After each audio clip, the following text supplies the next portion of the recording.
अरुणाचल का रहस्य, मुखियाला की वापसी। Horror Mystery of Arunachal, The Return of Mukhyala। Whispered melodies and tales में आपका स्वागत है और मैं हूं आपका दोस्त और इस चैनल का सूत्रधार देवव्रत मजूमदार। चलिए कहानी शुरू करते हैं। अध्याय 1, कोहरे की आहट।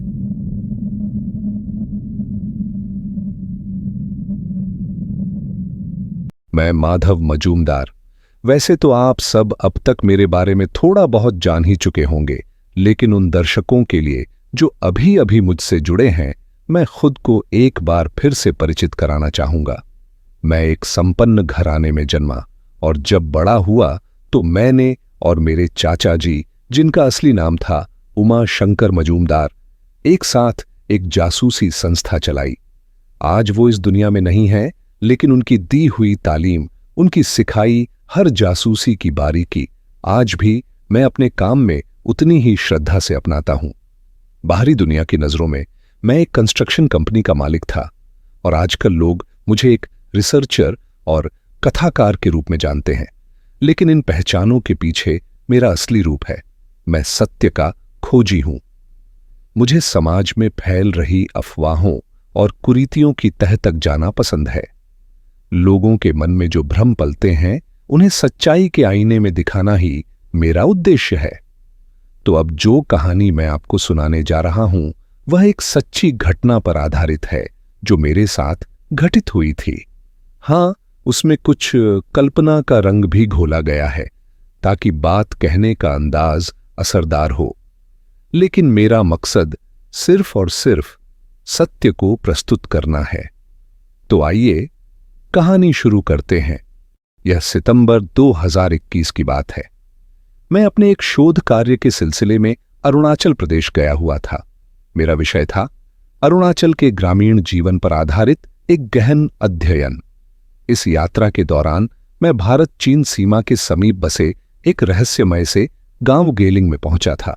गेलिंग एक ऐसा गांव जो हिमालय की गोद में बसा है और जहां तक पहुंचना जितना कठिन है, वहां के लोगों का जीवन उतना ही सरल परंतु अद्भुत है। मैंने अपना बेस कैंप वहां से लगभग 28 किलोमीटर दूर एक जगह बनाया था, टूटिंग, जो उस क्षेत्र का अंतिम बड़ा कस्बा माना जाता है। यहीं से मैं रोज सुबह निकलकर पहाड़ों, झरनों और घने जंगलों के बीच से गुजरते हुए गेलिंग पहुंचता और वहां के जीवन, संस्कृति और रहन सहन को महसूस करता। पर उस यात्रा में मुझे सिर्फ ग्रामीण जीवन ही नहीं मिला, बल्कि कुछ ऐसा मिला जो शायद मुझे हमेशा के लिए बदल देने वाला था। टूटिंग में मेरा जो घर था वह सियांग नदी के शांत किनारे पर बसा हुआ था। टूटिंग के मुख्य शहर से यह थोड़ी दूरी पर जरूर था, लेकिन गेलिंग गांव से इसकी नजदीकी ने इसे मेरे लिए एक आदर्श ठिकाना बना दिया था। हालांकि यही कारण नहीं था जिसने मुझे उस घर की ओर खींचा। वह घर एक पुराना लकड़ी का मकान था जो सियांग नदी के बिल्कुल ऊपर बना हुआ था और उसकी खिड़कियों से बहती हुई नदी की धारा साफ दिखाई देती थी। हर सुबह जब सूरज की पहली किरण बर्फ से ढकी पहाड़ियों पर पड़ती और नदी की सतह पर सुनहरी चमक फैलती, तब मुझे लगता जैसे मैं किसी कहानी का हिस्सा बन गया हूं। यह घर न सिर्फ मेरा आधार शिविर था, बल्कि मेरे उस सफर की शुरुआत भी जो मुझे एक रहस्य की ओर ले जाने वाला था। सुबह की हल्की धूप में जब मेरी मारुति जिप्सी धूल भरी पहाड़ियों को पार करती हुई टूटिंग में दाखिल हुई, तब मेरे भीतर कुछ अलग ही बेचैनी थी। टूटिंग के मुख्य बाजार से थोड़ा हटकर मैंने उस बुजुर्ग व्यक्ति से मुलाकात की जिसका जिक्र मेरे दोस्त रुद्रनाथ ने किया था। एक शांत, झुर्रियों से भरा चेहरा और आंखों में वर्षों का अनुभव लिए वो बुजुर्ग वही थे जिनका वो लकड़ी का पुराना मकान था, जहां मेरी जिंदगी के कुछ सबसे यादगार महीने लिखे जाने वाले थे। उन्होंने मुझे चुपचाप घर की चाबी थमाई और रास्ता समझाया, पर वो मेरे साथ नहीं आ सके क्योंकि अब उनके पांव पहाड़ों की चढ़ाई नहीं सह पाते थे। उन्होंने चेतावनी दी, गाड़ी वहीं सड़क किनारे छोड़नी होगी, नदी तक पैदल जाना पड़ेगा। मैंने चौंक कर पूछा, क्यों? उनकी आवाज धीमी हो गई। वहां एक पेड़ है जहां से उसका इलाका शुरू होता है। हम यहां उसका नाम नहीं लेते, बस वो कहते हैं वो गुस्से वाली है, उसे पसंद नहीं कि कोई वहां गाड़ी लेकर जाए या उस शांत तट की हवा में प्रदूषण फैलाए। मैंने हंसते हुए कहा, किंवदंतियां होंगी। पर बुजुर्ग की आंखें गंभीर थीं। उन्होंने मुझे देखा और जब मैंने बार बार जिद की तो उन्होंने बमुश्किल उसका नाम लिया, वो नाम जो टूतिंग की हवा में एक अनकही डर बनकर तैरता था। तानिया, उन्होंने धीमे स्वर में कहा और फिर कुछ पल चुप रहे। उनके चेहरे पर जैसे कोई पुरानी याद का साया उतर आया हो। वैसे उसका नाम लेना मना है, उन्होंने मेरी ओर देखकर कहा, पर अब मुझे कोई डर नहीं। उम्र हो चली है, अब वो मेरा क्या बिगाड़ लेगी। उनकी आंखों में भय नहीं था, पर एक ऐसा सम्मान था जो समय और अनुभव से जन्मा था। लेकिन तुम, उन्होंने आगे कहा, तुम सावधान रहना, उसका नाम कभी मत लेना। अगर कभी जरूरत पड़े भी तो पहले उससे इजाजत मांगना, वजह बताना और फिर उसकी सहमति का इंतजार करना। मैं चुपचाप सुनता रहा और वो आगे बोले, अगर वह सहमत होगी तो हवा में कोहरे की तरह कोई हल्की आहट आएगी और साथ ही एक सुखद खुशबू। पर यदि वह नाखुश होगी तो वही हवा एक अजीब सी बदबू से भर जाएगी। और जब भी उस मकान की ओर बढ़ना हो, उसकी अनुमति जरूर लेना। वह कोहरे की आहट के जरिए तुम्हें संकेत दे देगी। अगर तुम उसका आदर करोगे तो वह तुम्हारी रक्षा करेगी। याद रखो, वह बेहद संवेदनशील है, थोड़ी सी विनम्रता से खुश हो जाती है और जरा सी असावधानी से क्रोधित। इतना कहकर वह बुजुर्ग मुड़े और अपने रास्ते चल दिए। पर मेरी जिज्ञासा अब शांत नहीं थी, बल्कि और भी तेज हो चुकी थी। मैंने तुरंत उन्हें पुकारा, दादा, क्या किसी ने उसे देखा है? वे रुके, कुछ क्षण तक चुप रहे, फिर बोले, हां, कईयों ने देखा है। जिन्होंने उसके नियम माने, जिन्होंने उसके क्षेत्र का सम्मान किया, उनके लिए वह एक रक्षक बनी। पर जो उसे अपमानित कर बैठे, वे अब इस दुनिया में नहीं हैं कि उसके बारे में कुछ कह सकें। मैंने बुजुर्ग से पूछा, दादा, क्या यहां और भी लोग ऐसी रहस्यमयी कथाओं के बारे में जानते हैं? बुजुर्ग ने मुझे तीखी नजरों से देखा और बोले, बेटा, तुम अपना काम पूरा करो, इन रहस्यों को रहस्य ही रहने दो। तुम शहरी लोग क्या समझोगे इनकी महिमा को? बस गांव के लोगों की भावना को ठेस मत पहुंचाना। इतना कहकर वो वापस लौट गए। अब मैं वहां अकेला खड़ा था, सोचते हुए कि दादा ने ऐसा क्यों कहा। जरूर कुछ बात थी जो उन्हें भीतर से चुभ गई थी। मैंने अपनी मारुति जिप्सी सड़क के किनारे रोकी। सामने की ढलान कुछ फिसलन भरी थी, लेकिन पहाड़ी की चुप्पी और हवा की नमी में एक अजीब सी खिंचाव था। मैं धीरे धीरे नीचे उतरने लगा। कुछ ही दूर पर मुझे एक विशाल पीपल का पेड़ दिखाई दिया, शांत, स्थिर, जैसे सदियों से वहीं खड़ा सब कुछ देखता रहा हो। उस पेड़ से थोड़ी दूरी पर एक पुराना लकड़ी का मकान नदी के ठीक ऊपर, जैसे पानी की सतह से लटका हो, ध्यानपूर्वक और सधे हुए अंदाज में बना हुआ। सूरज की पहली किरणें बर्फ से ढकी पहाड़ियों के पीछे से निकलकर सियांग नदी की लहरों पर पड़ रही थीं। पानी ऐसे चमक रहा था जैसे किसी ने पिघला हुआ सोना बहा दिया हो। मैं नदी के ठीक किनारे आकर रुक गया। यकायक दादा की बात याद आ गई। मकान की तरफ बढ़ने से पहले उसकी इजाजत लेना जरूरी है।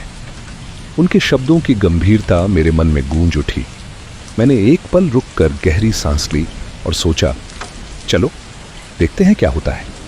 मैंने अपनी आंखें उस मकान की ओर टिकाईं और शांत पर दृढ़ स्वर में आवाज लगाई, सुनिए, क्या आप यहां हैं?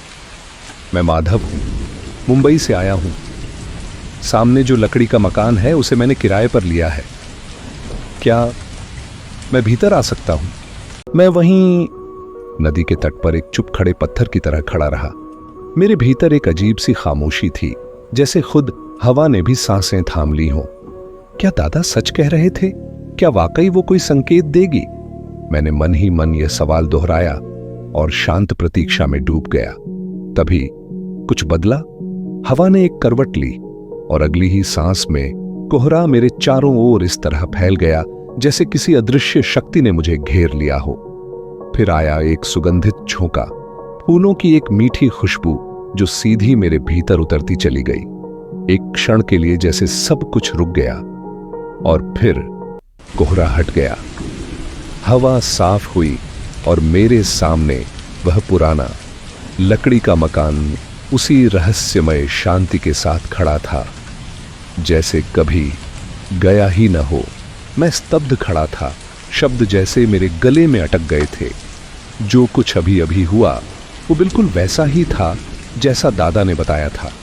मेरे 43 साल के जीवन में मैंने सैकड़ों कहानियां सुनी थीं, पुराने गांवों की, रहस्यों की, आत्माओं की और उन अदृश्य शक्तियों की, लेकिन कभी भी मैंने इन बातों को सच मानने की भूल नहीं की थी।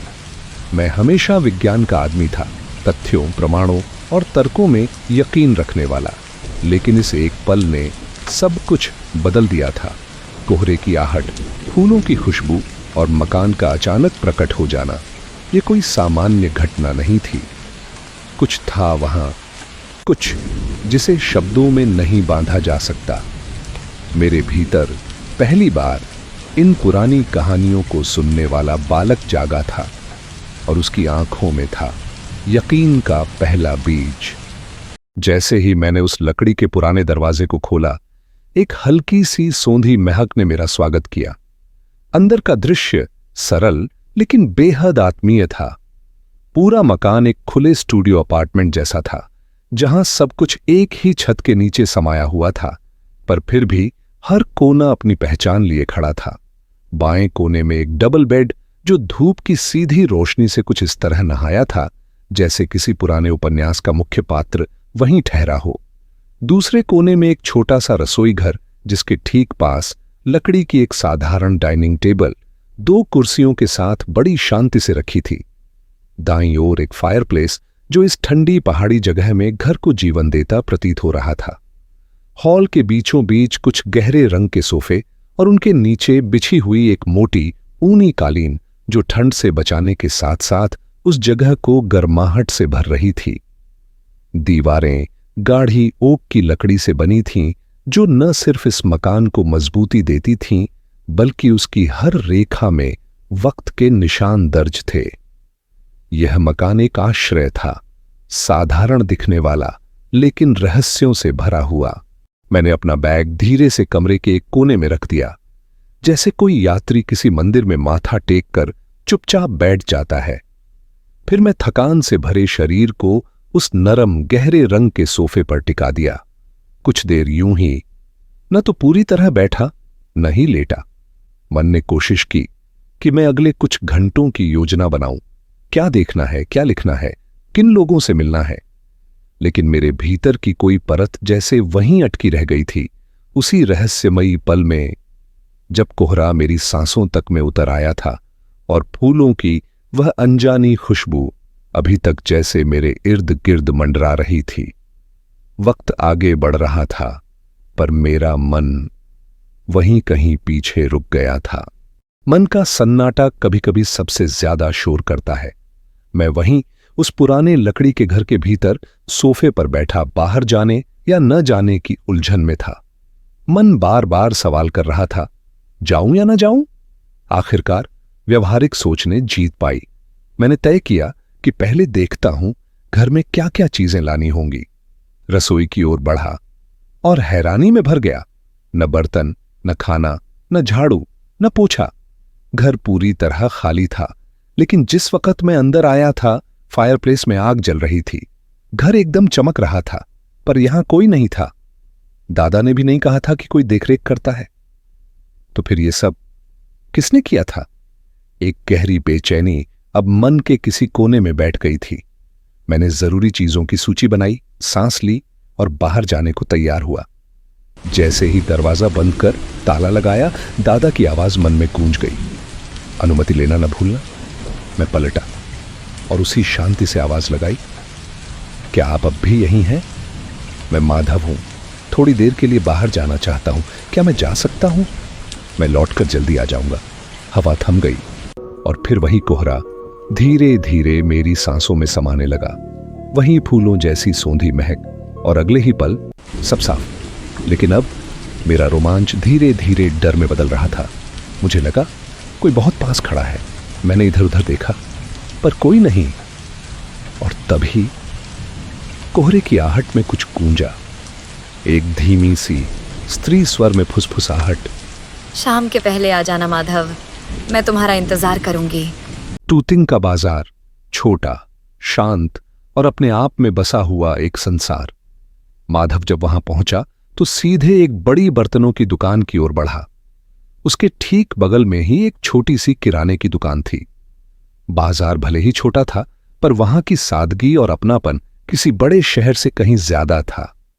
मुंबई में पले बड़े इंसान को यह सब थोड़ा नया जरूर लग रहा था, क्योंकि वहां की सोच में अक्सर छोटे शहर बस गांव लगते हैं, पर यहां कुछ अलग सी शांति थी जो शायद मुंबई की भीड़ में गुम हो जाती है।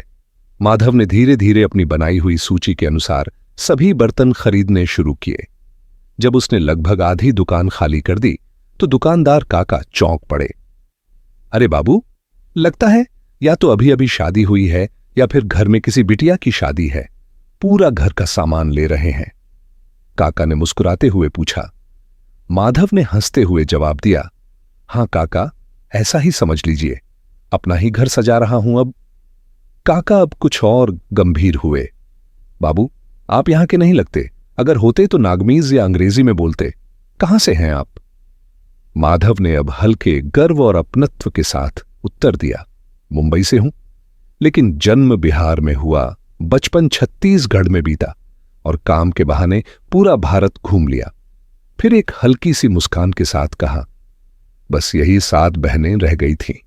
अब लगता है यहां भी रहने का सौभाग्य मिलेगा आप जैसे लोगों के साथ। काका कुछ कह नहीं पाए, पर उनकी आंखों में अपनापन था।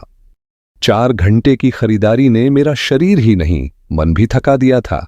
हर बर्तन, हर सामान को ध्यान से चुनना आसान नहीं था, खास तौर पर जब वो घर किसी पहाड़ी रहस्य से जुड़ा हो। मैंने घड़ी देखी, ठीक शाम के 6 बज रहे थे, और तभी एहसास हुआ पेट में कुछ भी नहीं गया था सुबह से। भूख अब सिर चढ़कर बोल रही थी। मैंने बाजार से थोड़ा हटकर एक छोटे से रेस्टोरेंट को देखा, सादा, शांत और कुछ अलग सा। अंदर गया तो लगा जैसे किसी पुराने चीनी रेस्तरां में आ गया हूं। चंद टेबलें, बाकी जगह पर एक हल्की सी लाल भूरी कालीन बिछी थी जो कमरे को एक अजीब सी गर्माहट दे रही थी। मैं एक कोने की टेबल पर जाकर बैठ गया और वेटर को इशारा किया। वेटर आया, उसके चेहरे पर पहाड़ी सादगी थी। उसने पूछा, साहब, वेज या नॉनवेज? मैंने बिना ज्यादा सोचे कहा, नॉनवेज में क्या है? फिर जो कुछ उसने गिनवाना शुरू किया, कुछ जानवरों के अंग, कुछ स्थानीय तरीकों से बने व्यंजन और कुछ ऐसे नाम जिनके बारे में मैंने पहले कभी नहीं सुना था। मेरी भूख वहीं दम तोड़ने लगी। वेटर कुछ और कहता, उससे पहले ही मैंने मुस्कुराते हुए कहा, ठीक है, थोड़ा सोचने दीजिए। उस पल मुझे पहली बार लगा कि भूख से ज्यादा जरूरी कभी कभी सोच की शांति होती है। मैंने वेटर से धीमे स्वर में पूछा, वेज में क्या मिलेगा? वह मेरी ओर कुछ देर तक चुपचाप देखता रहा। उसकी आंखों में एक हल्का सा आश्चर्य झलक रहा था, मानो कोई पहाड़ी रेस्टोरेंट में शाकाहारी खाने का पूछना किसी अजूबे से कम न हो। फिर उसने हल्की मुस्कान के साथ जवाब दिया, यहां शाकाहारी खाना बहुत आम नहीं है साहब। हमारे यहां की जनजातियां ज्यादातर मांसाहारी होती हैं, इसलिए रसोई में ऐसे विकल्प कम ही मिलते हैं।